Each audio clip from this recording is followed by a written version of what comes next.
Concerns are growing that Moscow may further reduce gas deliveries to Europe in the coming months. Speaking to the Russian reporters in Tehran on Tuesday, Putin said that the amount of gas pumped through the Nord Stream 1 pipeline to Germany would most likely fall to about 1/5 of its capacity. The EU is concerned that Russia may try and wreak economic and political havoc in Europe in the winter in retaliation for its support of Ukraine. It's now preparing for the possibility Russia will cut deliveries completely. The Nord Stream 1 pipeline, where gas deliveries from Russia have dropped to zero to Germany since last week. Russia has said this is due to regular maintenance, but EU leaders are already gearing up for the worst case. Russia uses energy as it uses food, as a weapon of war. I think we must today prepare for a scenario in which we have to manage completely without Russian gas, and this is not a theoretical scenario. In 2021, the EU imported around 40% of its gas from Russia, with some EU countries being especially dependent, namely Germany, Italy and Eastern European nations.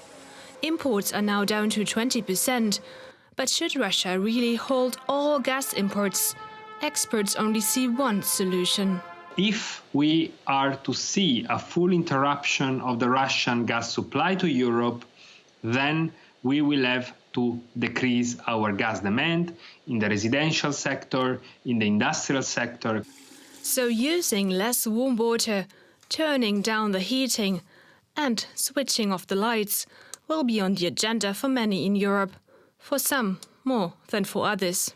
We at Bruegel have estimated that overall in Europe we need to cut gas demand by 15%. But this will have national differences. Germany, for example, is a country that might need to reduce more gas demand because of the limited alternatives Germany has.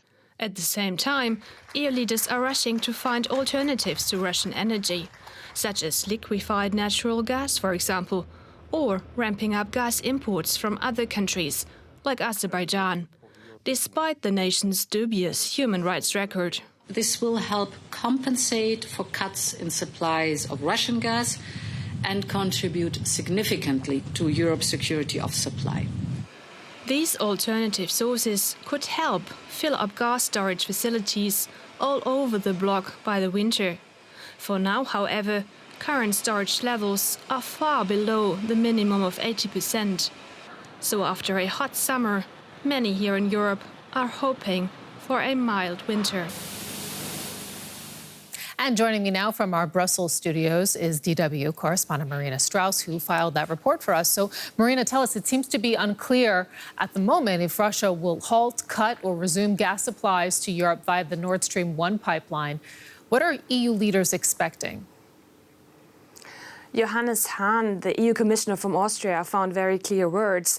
He told the Wall Street Journal only yesterday that the EU Commission, so the EU's executive arm, does not expect Russia to restart gas deliveries through the Nord Stream 1 pipeline after Thursday. Thursday is tomorrow, and it's the official end of the regular maintenance.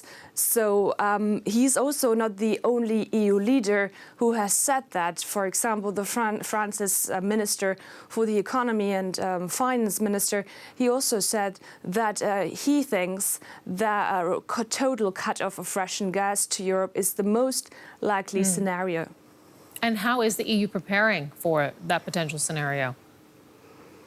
So the EU Commission will actually present an energy winter plan later today, and they will ask EU countries to cut their gas demands. You already mentioned it. We're still waiting for the details, but what we already know is that not all EU countries, not all EU industries will be happy with this plan, because the question is, how much gas will they have to cut down? We have EU countries like Spain and Portugal, for example, who are not very reliant on Russian gas, and they say, why should we cut down on Russian gas? Because or why should we cut down on our demand if we don't import Russian gas? And then also the question is, which industries have to cut down their demand first? Which industries are more important? The EU Commission and also EU countries will have to give answers to this question. And the International Monetary Fund has been warning that a complete Russian gas cut or embargo would lead to severe recession in many EU countries. How are countries preparing for that?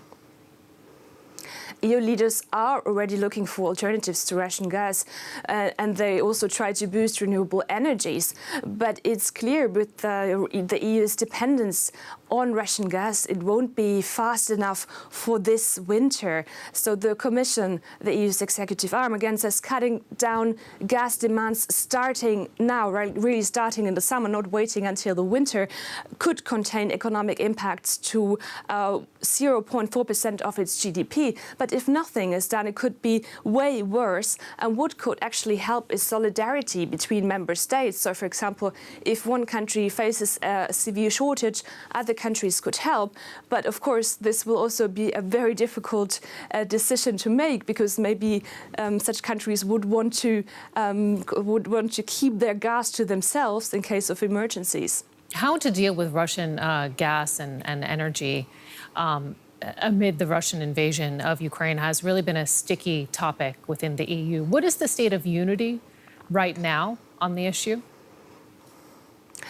Well, now it comes all down to money. At the beginning, it was all showing solidarity. It was sanctions that didn't really affect the European economy, but now it comes down to energy. It comes down to a lot of money, and energy prices are already rising in Europe. We will see more soaring prices in the winter, and of course citizens get more impatient. So this is definitely a very difficult topic, and we're looking at a very difficult winter in Europe. Marina Strauss in Brussels, thank you.